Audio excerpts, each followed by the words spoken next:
Bien, hola, buena tarde compañeros. Bueno, en esta ocasión vamos a llevar a cabo nuestra sesión de esta semana que tiene que ver con el tema de la democracia y los pueblos indígenas. Este tema es muy fuerte porque tiene una trascendencia prehispánica, al menos en nuestro país. En Latinoamérica, pues bueno, también hay algunas culturas, algunas regiones que pues se siguen llevando bajo el esquema de usos y costumbres. Sin embargo, en el caso mexicano, la historia ha generado que comprendamos el antecedente de estos pueblos originarios, que si bien es cierto ya están pues en peligro de extinción, y así lo voy a poner, en algunos estados de la República, porque en otros pues ya prácticamente han desaparecido. La mayor parte de pueblos indígenas hoy se sitúa en el sur del país, siendo del centro hacia el norte los estados que prácticamente la han erradicado.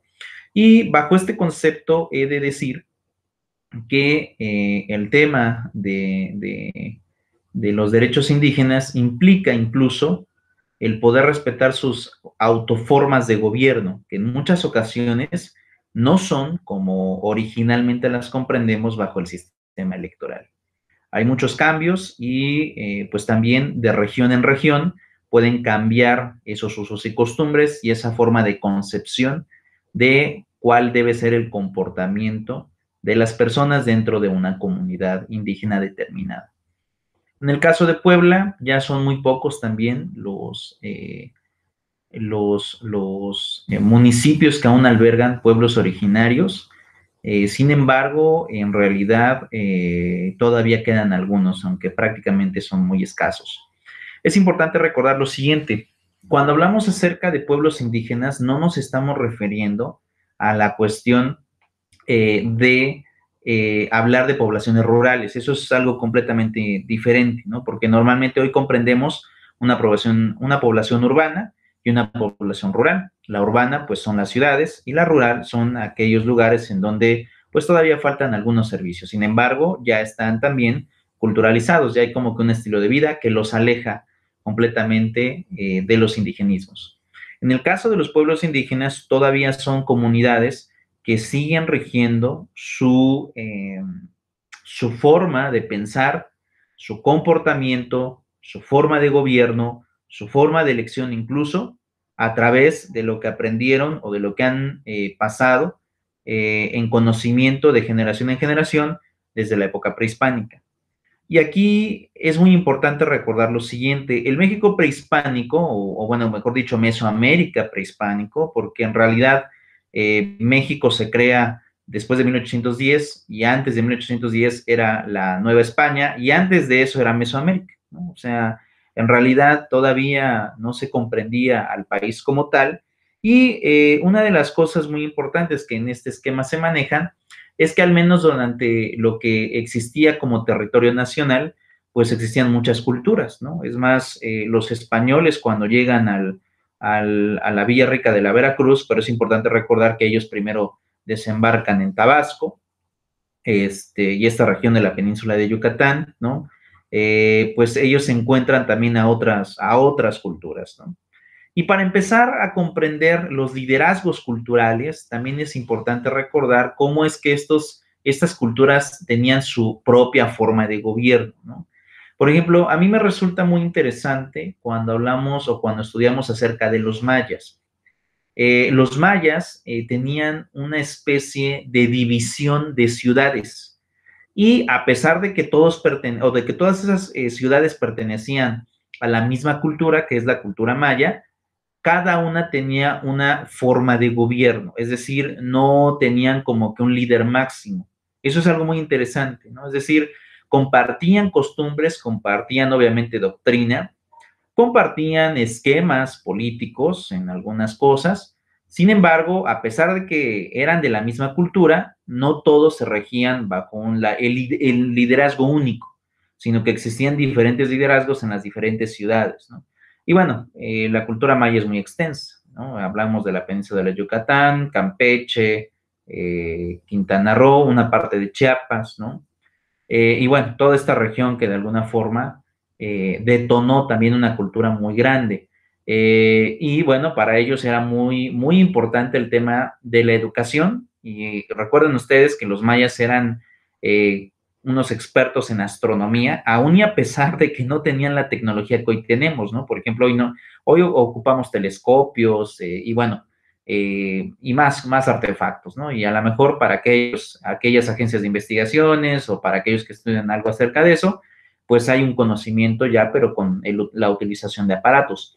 Ellos no, ellos simplemente adquirieron conocimiento a través de la observación y bueno, es impresionante lo que hicieron, incluso sus construcciones, ¿no? De templos ceremoniales a los diferentes dioses que ellos alababan, habrá que recordar que ellos eran politeístas, pues tenían también una perfecta alineación con astros y angulaciones y bueno, es una matemática muy fuerte y muy buena. Y por otro lado, también eran guerreros, ¿no? Era una cultura que tenía a los guerreros jaguar, que bueno, eran prácticamente aquellos guerreros distinguidos que obviamente iban a defender las diferentes ciudades. Pero no fue la única cultura, ¿no? En México es un México muy diverso, ¿no? Hoy como lo comprendemos, pero en aquellos años, cuando era todavía o se comprendía como Mesoamérica, era un México muy diverso. Estaban, por ejemplo, también los olmecas, que es prácticamente la primera cultura de la cual se conoce como sistemas sedentarios, ¿no? Que habitaban prácticamente en esta última parte de Tabasco y por otra situación en la parte de Veracruz, la última parte de Veracruz, pero y después hay el surgimiento de diferentes culturas, ¿no? Estaban los mayas, estaban los totonacas, estaban los tlaxcaltecas, que en el caso de los tlaxcaltecas ahí sí hay algo bien chistoso, ¿no? Porque yo les decía hace un momento, en el caso de los mayas, cada ciudad tenía un liderazgo independiente, a pesar de que pertenecían a la misma cultura, cada ciudad tenía un liderazgo, había un líder diferente. Y obviamente, de ciudad en ciudad, no había un mando único, sino que tenían que ponerse de acuerdo entre gobernantes. En el caso de Tlaxcala eran 4 señoríos, fíjense, cuatro tipos de cultura, ¿no? Que al final de cuentas entre ellos, en ese territorio en Tlaxcala, formaban un gran concilio, así le llamaban, ¿no? De los 4 señoríos o las 4 grandes ciudades prehispánicas en Tlaxcala, y ese concilio, ¿no? Es prácticamente quien tomaba decisiones que iban a aplicar sobre los 4 señoríos. Están, por ejemplo, los cholultecas, ¿no? Que también tienen una cultura independiente. Tienen incluso la pirámide en la base más grande que la pirámide del Sol, lo cual es fabulosísimo. Estaban, por ejemplo, los teotihuacanos, ¿no? Esta región del Estado de México, en donde, pues, prácticamente tuvieron el auge comercial de toda Mesoamérica, ¿no? Es decir, cuando uno estudia a los teotihuacanos, se da uno cuenta que ellos vivían del comercio y muchas culturas iban a Teotihuacán a intercambiar productos que obviamente les iban a servir en su vida diaria. Entonces, Teotihuacán era un centro de muchas culturas, obviamente con una cultura perfectamente regionalizada, pero había en esta etapa de comercio muchas culturas que iban a hacer tratos comerciales. Hasta el día de hoy no se sabe por qué se desocupó la ciudad. Y bueno, y yo creo que, pues bueno, al final de cuentas se tuvo que deshabitar. Y bueno, hay muchas teorías acerca de eso. Y después vienen, por ejemplo, están también los aztecas, ¿no?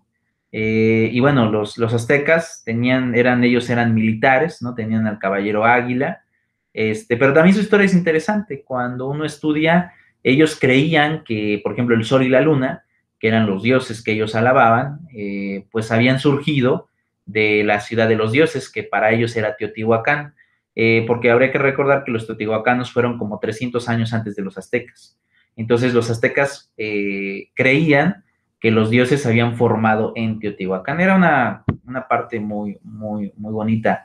Pero también los aztecas no son originalmente del centro del país, aunque ahí hay una especie de teorías, no se sabe con exactitud de dónde emigraron, pero como que la versión más acertada, no completamente cierta o comprobada, es que los aztecas migraron de la región de lo que hoy es Nayarit hacia el centro del país. Y cuando ellos llegaron al centro, la cultura dominante eran los tepanecas, ¿no? Otra cultura que existía en aquellos años y que, bueno, de alguna forma son los que les otorgan el permiso de ocupar las tierras pantanosas, ¿no? Que hoy es la gran Ciudad de México. Y bueno, ellos a través de su arquitectura logran generar un sistema de pilares y sobre los sistemas de pilares es cuando ya empiezan las construcciones de la Gran Tenochtitlan. Y bueno, algo que me resulta fabuloso es que cuando estos aztecas se rebelan, se alían con los texcoquenses, ¿no? Que para aquel momento el gran general en batalla era Nezahualcóyotl, que habitaba en esta región de Texcoco. Obviamente era un militar muy fuerte, y bueno, que de alguna forma, unidos con los aztecas y los texcoquenses, pues es cuando van y dan la gran batalla a los tepanecas, y bueno, al final de cuentas los aztecas logran dominar el centro del país, y de ahí se fueron expandiendo porque las demás culturas obviamente también fueron dominadas, salvo tres. Fíjense, bien chistoso, los tlaxcaltecas, que funcionaban a través del señorío, nunca pudieron ser dominados por los aztecas. Sin embargo, a pesar de las luchas que tenían, pues ya era desgastante porque había muchísimos muertos en esas peleas entre aztecas y tlaxcaltecas. Sin embargo, los tlaxcaltecas siempre cerraron filas pues para poder defenderse. Otra de las regiones que nunca pudieron controlar los aztecas son a los cholultecas, fíjense. También nunca pudieron controlarlos, pero sí había como que pues, también la amenaza de invasiones, y era un conflicto constante. Y por otro lado, la otra cultura que tampoco nunca pudieron dominar fueron a los huejotzingas, de esta región de Huejotzingo, pero de ahí en fuera, pues todas las regiones, por ejemplo, de Veracruz, las culturas de Veracruz, y bueno, las regiones en Oaxaca, Chiapas, que ya eran mayas, al final terminaron siendo de dominio azteca. Entonces, como podrán darse cuenta, ¿no? Y aquí lo hice muy breve porque obviamente hay muchísimas más culturas, pues había como que o el país, o lo que hoy consideramos país en aquel momento Mesoamérica, estaba como dividido en diferentes civilizaciones, ¿no? Y estas civilizaciones comprendían de alguna forma distintas formas de pensamiento, una diversidad en cuanto a estilos de vida, en cuanto a obligaciones también muy diferente a la otra. Y en muchos de los casos, pues también compartían algunos dioses, a pesar de ser culturas diferentes, pero en muchas ocasiones también había dioses completamente diferentes, ¿no? Aunque aquí tal vez el que me hace eh,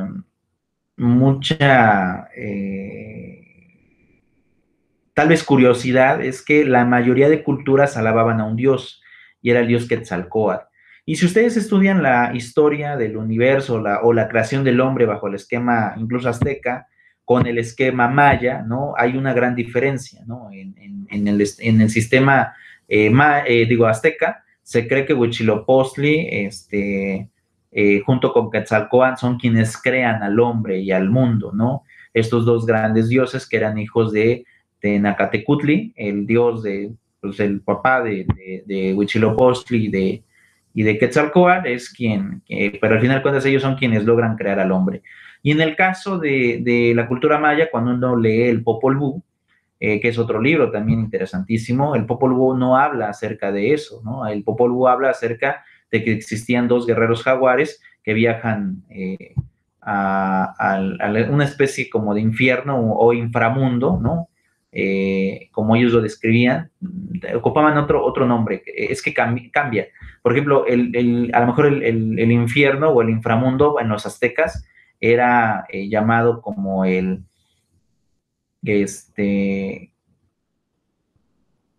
y se me fue el nombre.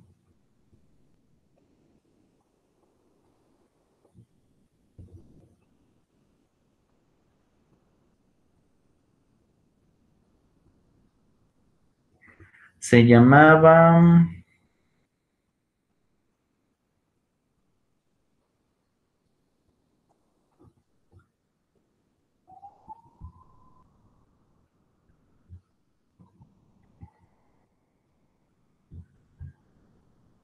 Mictlán, así se llamaba, fíjense. Ya, me acordé. En el caso de los aztecas, ellos creían en el Mictlán, ¿no? Que estaba dividido en siete estados. Y bueno, ese era básicamente, digamos que el inframundo para los aztecas. En el caso de los mayas, ellos le cambian el nombre, no le llaman Mictlán. No recuerdo en este momento cómo le llamaban ellos, pero pues ellos hablan de que estos dos guerreros jaguares viajan a esta especie de inframundo, que tenía otro nombre diferente al Mictlán, y bueno, logran salir victoriosos en esa travesía, y es como crean al hombre. En el caso de los aztecas, ellos dicen que Quetzalcóatl baja al Mictlán, en donde, pues en donde literalmente pierde la vida Quetzalcóatl, y después, digamos que resucita, por así llamarlo, y es como cuando llega con Huitzilopochtli, se ponen de acuerdo y tienen 3 intentos de creación del hombre y del mundo, y es como crean al final de cuentas las cosas. Pero algunas cosas se compartían en las diferentes culturas, ¿no? Pero lo que podemos decir es que el país, hoy como comprendemos el país, estaba dividido en muchas formas de pensamiento, no existía como una unificación en cuanto a eso. Sin embargo, cuando viene la colonización, cuando vienen los peninsulares, este, a, a, este, a la Nueva España, ¿no? O cuando vienen a este territorio mesoamericano, muchas culturas, a pesar de que fueron obligadas a evangelizarse en el catolicismo, pues también es cierto que muchas de ellas conservaron cosas, ¿no? Es más, una de las grandes tradiciones que no es católica y que literalmente proviene de nuestros ancestros, de todas estas culturas, es que estas culturas mesoamericanas tenían un culto a los muertos, a los ya fallecidos, y nosotros incluso acabamos de festejar el 2 de noviembre, que es pues en la fecha en la cual, o trata del 28 al 2 de noviembre, es la fecha en donde pues se tiene la creencia de que nuestros fallecidos vienen a visitarnos y a pasar unos momentos con nosotros, pues bueno, con el objeto de estar presentes, pero esto no es católico, ¿no? Es decir, es una tradición que viene desde el México prehispánico y que, bueno, hasta el día de hoy sigue en los diferentes estados del país y también con diferentes prácticas, ¿no? Porque, por ejemplo, aquí en la ciudad donde nos encontramos, que es Puebla, muchas de las personas simplemente ponen altares, ¿no? Y queman incienso para guiarles en el camino a estos fallecidos o ponen flor de cempasúchil. Pero, por ejemplo, en el estado de Michoacán es diferente, ¿no? Ahí la gente no pone solamente altares, ahí se van bueno, no a vivir, pero sí a dormir al panteón para estar con sus fallecidos. Y vean, al final de cuentas, Michoacán y Puebla son 2 estados de la República Mexicana que festejan el 2 de noviembre, sin embargo, con costumbres distintas, ¿no? Entonces, desde ahí, cuando yo hablo de todo este preámbulo prehispánico que al final en cuentas alberga a nuestra nación, es por el cual comprendemos que hoy los diferentes estados de la República, a pesar de ser todos México, no comprendemos la realidad de la misma manera, no tenemos los mismos usos y costumbres, ¿no? Es más, tan solo en la comida también es diferente, ¿no? Los modos de pensamiento, los estilos de vida son muy distintos, ¿no? Cuando comparamos, por ejemplo, la gran Ciudad de México con el estado de Chiapas o Oaxaca, hay una enorme diferencia en estilos de vida y obviamente también en pensamientos, en culturalización, en educación, es una enorme brecha. Y si a toda esa historia le aumentamos también que en el México prehispánico existían diferentes lenguas, pues prácticamente estamos hablando de un México que hoy no conoceríamos, ¿no? Es decir, estaríamos hablando de un México que también enfrentaba problemas incluso de comunicación. Por ejemplo, nosotros ahora, a pesar de que muchos dominan al menos 2 idiomas, español e inglés, pues muchos otros no solamente son 2 idiomas, no son bilingües, son políglotas, ¿no? Cuando hablan 3, 4, 5, 6 idiomas, y pues a lo mejor su ejercicio de trabajo les exige el poder aprender más idiomas. Y bueno, hoy en la globalización que se instauró a partir de los años 70, aunque empezó incluso desde los años 40 con los acuerdos de Bretton Woods, en realidad es que pues hoy la exigencia de trabajo a nivel global nos ha hecho que aprendamos otros idiomas. ¿Y qué es lo que pasaba en el México prehispánico? Pues bueno, no todos compartían el mismo dialecto, ¿no? Entonces también enfrentaban problemas de comunicación, porque así como les hablo de que existen muchas culturas y grandes diferencias entre ellas, también existían diferentes formas de hablar. Entonces, pues, ¿qué es lo que pasaba? Ellos también tenían un problema de comunicación porque a pesar de que estaban en una misma región, bueno, entre comillas, porque pues, si notamos los kilómetros, pues sí están distanciados, pero existían de alguna forma diferentes dialectos, ¿no? Y pues también había que traducirse entre dialecto y dialecto para poder comunicarse. O sea, el hecho de que estemos traduciendo hoy en día, en el siglo XXI, no implica que con anterioridad no se hacía. Claro que se hacía porque existían diferentes lenguas que también obligaban a los prehispánicos a estarse traduciendo de un dialecto a otro, lo cual vuelve incluso complicado comprender la época prehispánica. Pero bueno, vamos a ver esta parte de cuántos pueblos indígenas hoy en día pues son en México.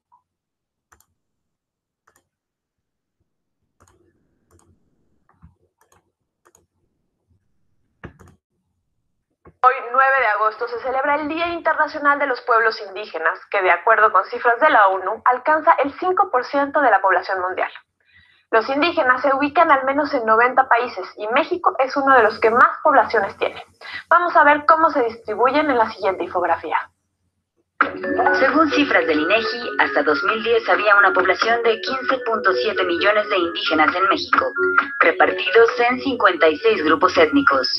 De esa cifra, 11.1 millones viven en un entorno ubicable geográficamente y son parte de las políticas públicas en la materia. En 3 estados se concentra más del 50% de indígenas del país. Oaxaca tiene 26.3% del total, seguido por Chiapas, con 19.6% y Yucatán, con 6.9%. Por el contrario, la Ciudad de México y Veracruz son las entidades con menor población indígena, con 1.5% y 1% respectivamente. Del total de indígenas, 6.6 millones hablan alguna lengua originaria y 9.1 millones no lo hacen. Existen al menos 72 lenguas y las más habladas son náhuatl, maya, zapoteco, mixteco y otomí.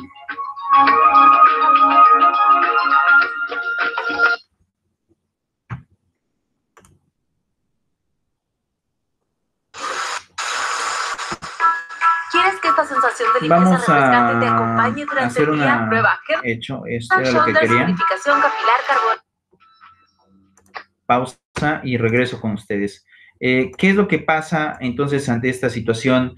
Como podrán darse cuenta, existen estados de la República donde se centra o centraliza la mayor parte de pueblos indígenas. Está Oaxaca, está Chiapas y está Yucatán.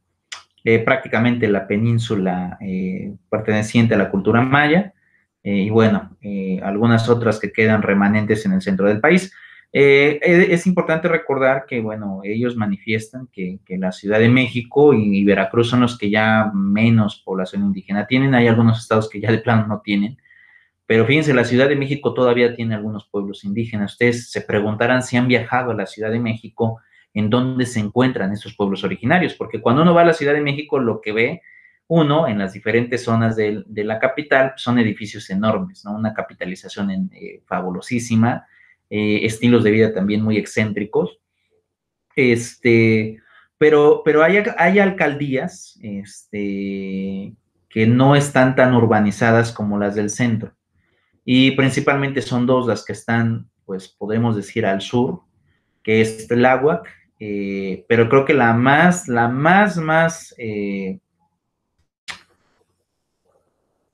por así llamarlo, más perdida y tal vez falta de urbanización, es la delegación de Xochimilco. Xochimilco no solamente son las trajineras, ¿no? Cuando uno viaja a Xochimilco, incluso por allá es donde viene la siembra del nopal, ¿no? O sea, si ustedes se preguntan en cuántos estados de la República se siembra nopal, pues está Hidalgo, está Puebla, incluso está Tlaxcala y está la Ciudad de México en la región de Xochimilco. Pero esa región en donde todavía tienen ese tipo de siembra, que pues ya para que es la orilla, también hay algunas cuestiones bastante indígenas, y bueno, la gente todavía sigue hablando dialectos.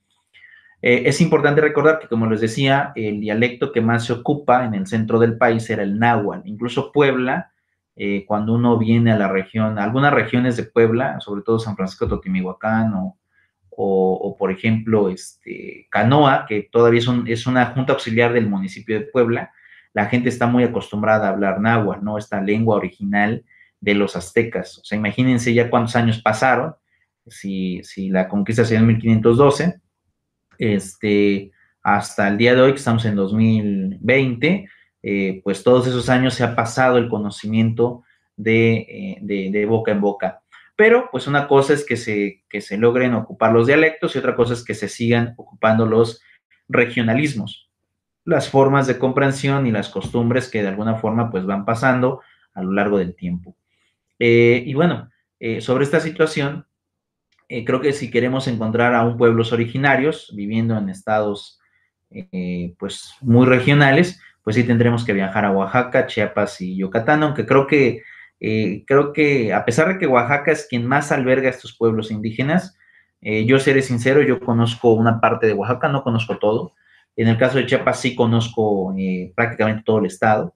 Y me parece que sobre todo en las regiones donde ahora está la selva lacandona, esta región incluso donde empieza el movimiento zapatista, que son varios municipios, pues todavía se siguen rigiendo bajo usos y costumbres. Y esto es algo muy importante, porque si bien es cierto, esos estados pertenecen al país bajo el esquema constitucional y bajo la figura de los municipios en los estados que está regulado a partir del 115 de la Constitución, muchos de esos municipios que están en el estado de Chiapas no se rigen así, se rigen bajo un sistema comunero.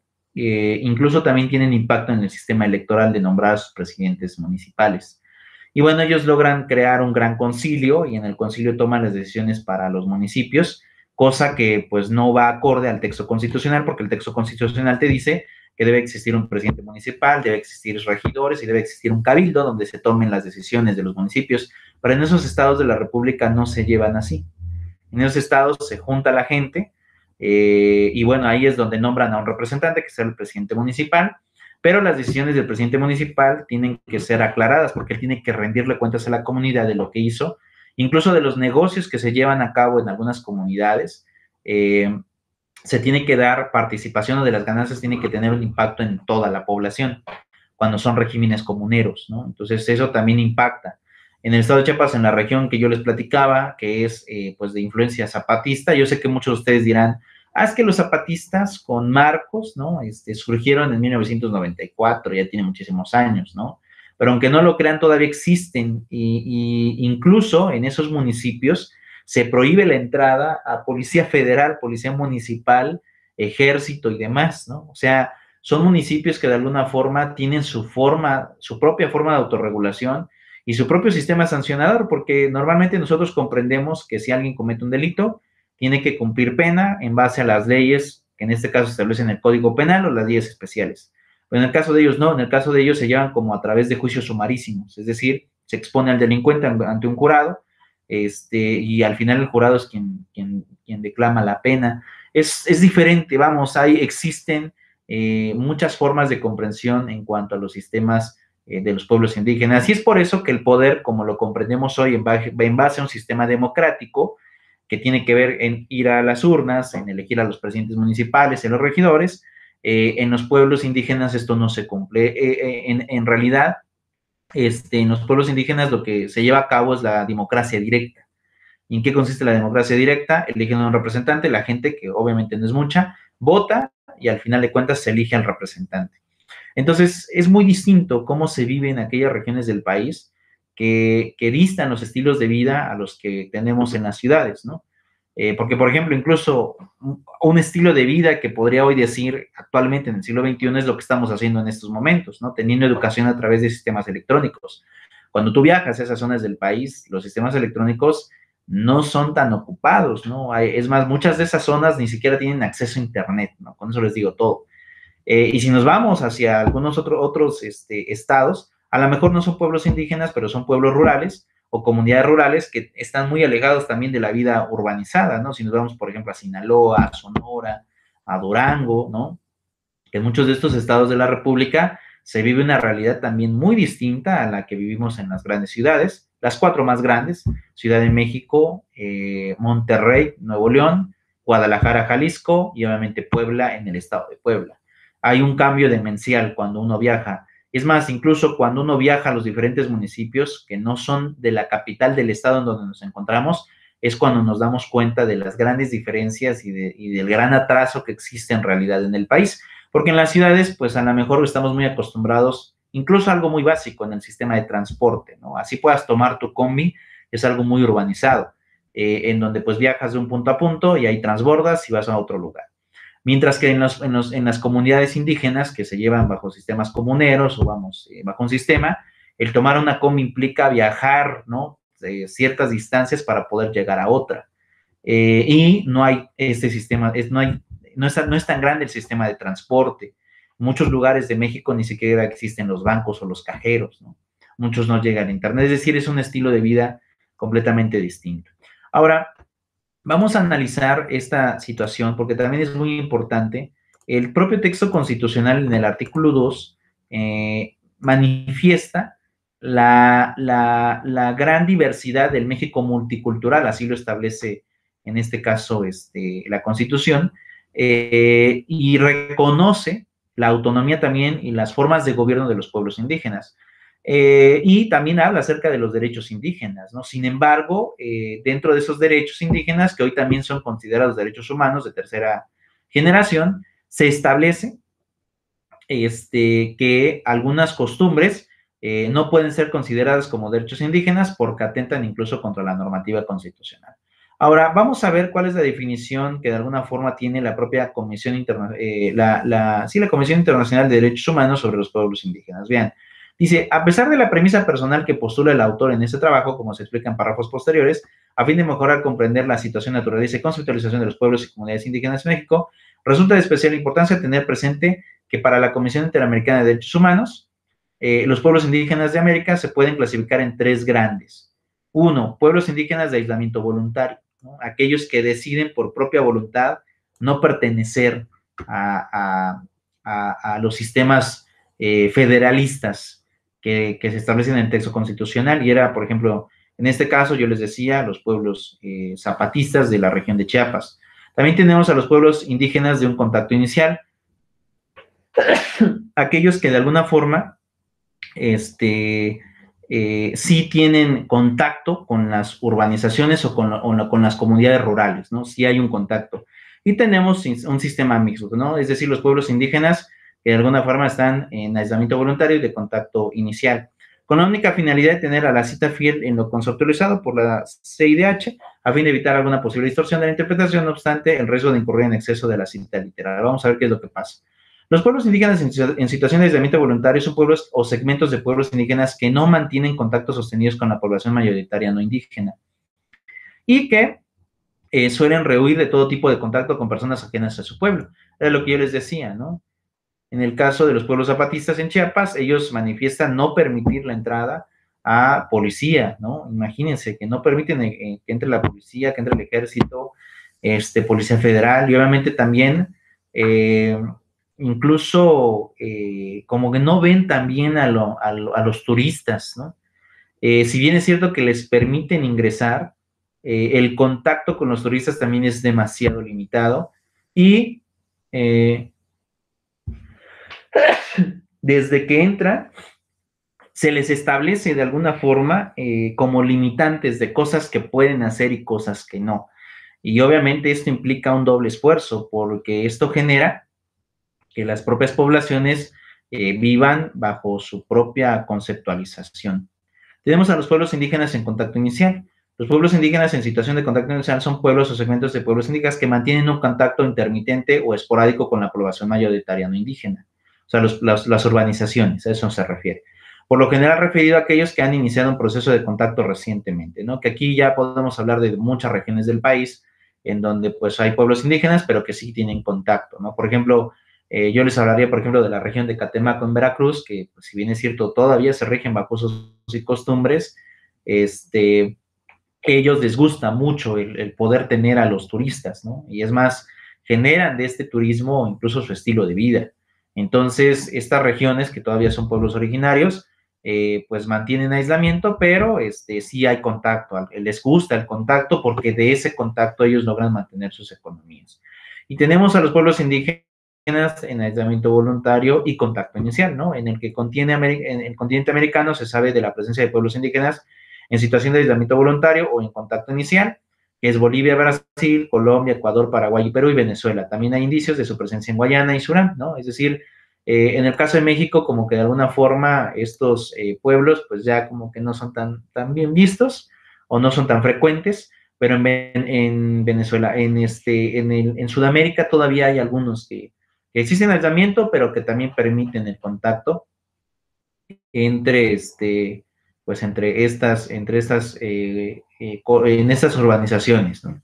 Ahora hay un convenio, el convenio 169 de la Organización Internacional del Trabajo, que dice lo siguiente: sin duda alguna, para el estudio del tema tiene especial relevancia el convenio número 169 de la Organización Internacional del Trabajo sobre pueblos indígenas y tribales en países independientes, aprobado en Ginebra, Suiza, el 27 de junio de 1989, por la Conferencia General de la OIT y en su 76ª reunión, el cual entró en vigor el 5 de septiembre de 1991. De conformidad con lo previsto en su artículo, este convenio es considerado por la CIDH como el instrumento internacional de derechos humanos específico más relevante para los derechos indígenas, que era lo que yo les decía. La Constitución establece el respeto a los pueblos originarios, es decir, no los aísla, por el contrario, los incorpora al Estado mexicano, pero también dice, ellos se tienen que regir bajo la Constitución. Sin embargo, en esas poblaciones donde están muy acostumbrados a regirse bajo sus propios usos y costumbres, también el Estado se los respeta, siempre y cuando esos usos y costumbres no atenten contra la Constitución o no atenten contra el Código Penal, ¿no? O sea, vamos, hay como que de alguna forma ciertas limitantes y, pues bueno, de alguna forma se les permite el poder tener sus formas de autogobierno. Fíjense, el presente convenio se aplica, ¿no?, a los pueblos tribales en países independientes cuyas condiciones sociales, culturales y económicas les distingan de otros sectores de la colectividad nacional y están regidos en total o parcialmente por sus propias costumbres o tradiciones o por una legislación especial. A los pueblos en países independientes considerados indígenas o por el hecho de descender de las poblaciones que habitan en el país o una región geográfica a la que pertenece el país en una época de la conquista o colonización, que es básicamente donde se da esta especie de mestizaje, ¿no? Si bien es cierto, no podemos conservar el 100% de las costumbres de los pueblos originarios, ya han pasado más de 500 años, pero se trata ahora de tratar de alguna forma de preservar ese acervo que, pues, históricamente a nosotros nos define, a pesar de que, bueno, como les decía hace un momento, existían muchas culturas y no podemos hablar, incluso en la época prehispánica, de un solo concepto indígena. En realidad, habría que comprenderlo dependiendo de la región en el país donde nos encontremos. Y eso genera la riqueza cultural, pues, que tenemos en el país en ese aspecto.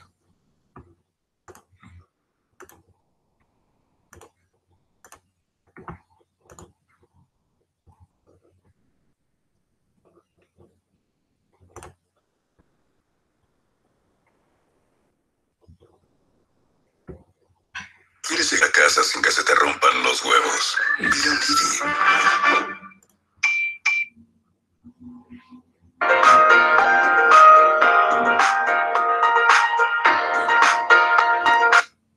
La historia precolombina de México es una de las más extensas del continente americano. Actualmente, todavía los antropólogos y arqueólogos no han logrado exponer la antigüedad de los grupos étnicos que habitaban en los terrenos mesoamericanos antes de la colonia, pero sí han expresado que tenían amplios conocimientos en el campo de la matemática y la astrología. Los aborígenes de México sobresalían por tener una de las civilizaciones más estructuradas, razón por la cual los españoles demoraron en conquistar el imperio azteca. Además, fue un verdadero desafío occidentalizar a sus habitantes. Sin embargo, es preciso destacar que, después de que los españoles llegaran, varios nativos optaron por emigrar. Estos grupos solo regresaron a la nación después de la independencia. Así se observa en los censos realizados por el Instituto Nacional de Estadística y Geografía. Gracias a los datos expuestos en los indicadores socioeconómicos de los pueblos indígenas de México, hoy se sabe cuáles son las comunidades oriundas que se encuentran dentro del territorio nacional. A continuación se mencionarán los 25 grupos étnicos de México más abundantes. Es conveniente destacar que el número de habitantes, de acuerdo al último registro poblacional publicado en el 2015, se colocará entre paréntesis, justo al lado del nombre. Nahuas. Es una de las etnias más abundantes en este país. Según los etnohistoriadores, sus antepasados fueron los aztecas. Asimismo, su lengua materna es el náhuatl, pero esta ha experimentado diversas modificaciones debido a los préstamos de otros idiomas, tales como el español. Se caracterizan por tener un vasto respeto hacia la naturaleza y son principalmente agricultores. Además, sus productos artesanales son elaborados para el uso personal y su premisa más importante es el trabajo, puesto que para ellos la mejor manera de progresar es ejerciendo alguna actividad, aunque no reciban remuneración. Dentro de sus costumbres se encuentran realizar festividades a modo de celebración. Por otra parte, no existe distinción social entre el hombre y la mujer. Mayas. Es una de las etnias más antiguas de Mesoamérica, tanto que se le considera como la cuna de las grandes culturas precolombinas. También representan la segunda población más alta de indígenas mexicanos. No han renunciado a sus costumbres, motivo por el cual viven en casas hechas de palos de caña y techos de paja. Del mismo modo sucede con sus prendas de vestir, son coloridas y holgadas. Además, aún utilizan la escritura jeroglífica. Se dedican al cultivo, ganadería y a la pesca. En la actualidad, han unido sus ritos politeístas con las oraciones católicas y sacrifican animales para ofrecérselos a Dios, pero también hacen ceremonias para alabar a sus deidades. Mixteca. Es una civilización ancestral, cuyos pobladores se denominaron a sí mismos como el pueblo de las nubes. Es el cuarto grupo aborigen más amplio de México, aunque una gran cantidad de sus habitantes se han mudado a los Estados Unidos. Dentro de sus actividades económicas se encuentra el cultivo de maíz, chile, frijol, algodón y cacao. También trabajaron el oro, llamado por ellos como el residuo de Dios. Actualmente residen en las zonas montañosas y se han destacado por especializarse en la medicina antigua, ya que usan las hierbas y los animales para curar a sus pacientes. Los mixtecas creen en varios dioses y se cambian con frecuencia de territorio. Zapotecas. Su gran aporte fue el diseño de infraestructuras arquitectónicas monumentales. Han desplazado su lengua nativa para comunicarse en español y están ubicados en los valles centrales de Oaxaca, Guerrero y Chiapas. Por ello, las actividades de agricultura, ganadería y pesca son esenciales en su estilo de vida. Entre sus contribuciones principales se halla el calendario zapoteca, que es el sistema numérico que guía a sus habitantes diariamente. Una porción de los nacidos como zapotecas se mudaron a la nación norteamericana. Celtal. Su idioma proviene del dialecto maya y posee 4 variantes lingüísticas. En el estado de Chiapas son el grupo étnico más grande y se autodenominan los hombres verdaderos. Su cultura ha sobrevivido por más de 1000 años. La familia y la comunidad juegan un papel importante en la siembra.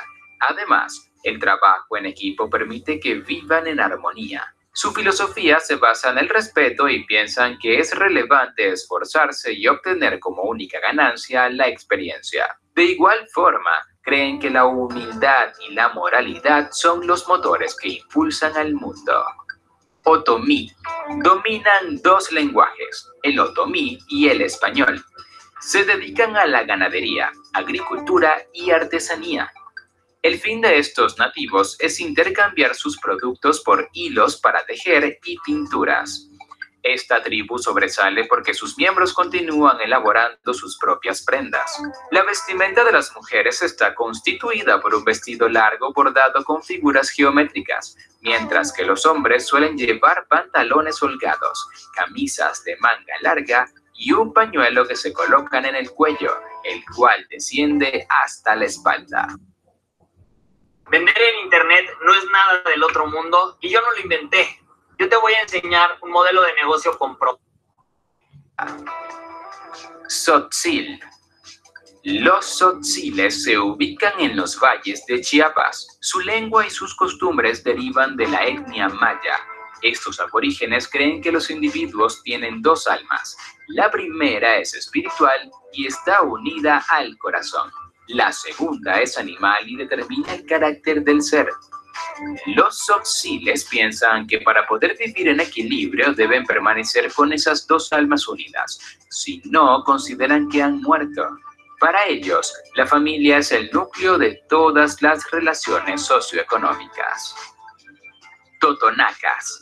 Esta tribu habita en las zonas montañosas y costeras del país.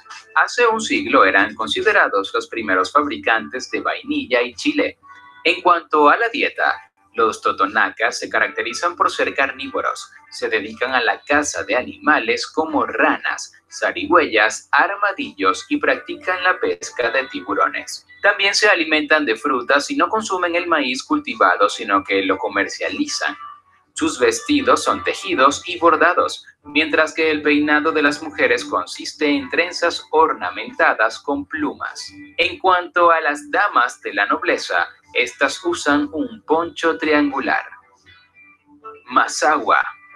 Es una población que tuvo que emigrar y se asentó en el Valle de México. Han vivido durante un largo tiempo en el mismo sitio y han aprendido a trabajar con los recursos que les proporciona la naturaleza. Su principal fuente de dinero es la cosecha de maíz, frijoles y calabazas. Los frutos son para el consumo propio. Asimismo, se centran en la ganadería, alfarería y artesanía. Motivados por el capitalismo, muchos nativos se han trasladado a las ciudades y se han adaptado a las labores de construcción y fabricación. Mazatecos. Siguiendo su percepción, su nombre significa los que trabajamos el monte, humildes, gente de costumbre. La familia es un concepto importante para los mazatecos y la vivienda está hecha con ladrillos, láminas de metal y cemento.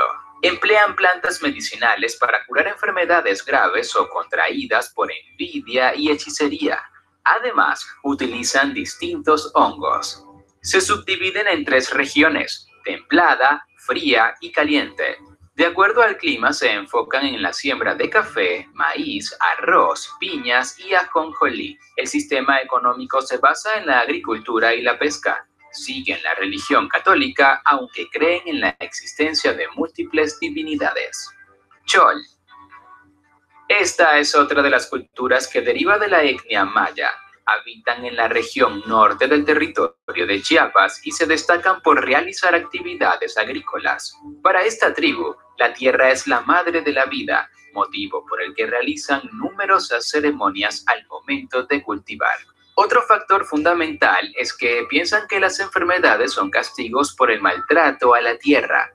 Su unidad principal es la familia, y por ello el esposo debe trabajar al menos 6 meses con su suegro para entablar relaciones duraderas. Huasteco. Los huastecos forman parte de una cultura milenaria. Su alimentación se basa principalmente en la pesca. Debido a su ubicación, también recolectan sal, chiles y frutos campestres. Están distribuidos entre las montañas y el Golfo de México. Sus ancestros fueron los mayas, aunque no tuvieron contacto por un tiempo, ya que estos últimos fueron obligados a regresar al sureste. En cuanto a sus costumbres, se sabe que se perforaban la piel para adornar sus cuerpos. Les gustaba estar desnudos y sus únicos ornamentos eran las joyas refinadas de oro y plumas. Purépecha o Tarasco. Los indígenas que forman parte de esta etnia se ubican en la mayoría de los estados mexicanos. Sus principales actividades son modificar el bronce y edificar obras arquitectónicas, así como también perfeccionar la pintura y escultura. La alimentación es balanceada, pues comen carnes y vegetales. Los alimentos más comunes son ardillas, maíz, zorrillo, pescado y tamal de zarzamora. Su idioma se considera aislado debido a su relación inexistente con otras lenguas de la región. Siguen practicando los hábitos de sus antepasados, como el popular juego de pelota. Y bueno, prácticamente si continuamos, ustedes se podrán dar cuenta que la multiculturalización del país es enorme. Y bueno, de alguna manera también los sistemas democráticos, es decir, tienen su forma propia de autogobierno, y bueno, eso implica que estemos ante una realidad o una doble realidad, porque por una parte vemos lo que pasa, o una triple realidad. Una parte vemos lo que pasa en las ciudades, los sistemas democráticos como normalmente los conocemos, electorales o democráticos representativos. Tenemos a las comunidades urbanas, rurales, ¿no? Que las rurales pues también pertenecen a los sistemas democráticos representativos, y los pueblos indígenas, que ellos sí tienen una democracia directa, ¿no? En donde eligen de alguna forma a sus representantes, son pequeños y bueno, también tienen sus propias formas de autogobierno. En fin, hasta aquí dejaré la sesión del día de hoy. Nos estaremos viendo la próxima semana. Por mi parte es todo. Hasta luego.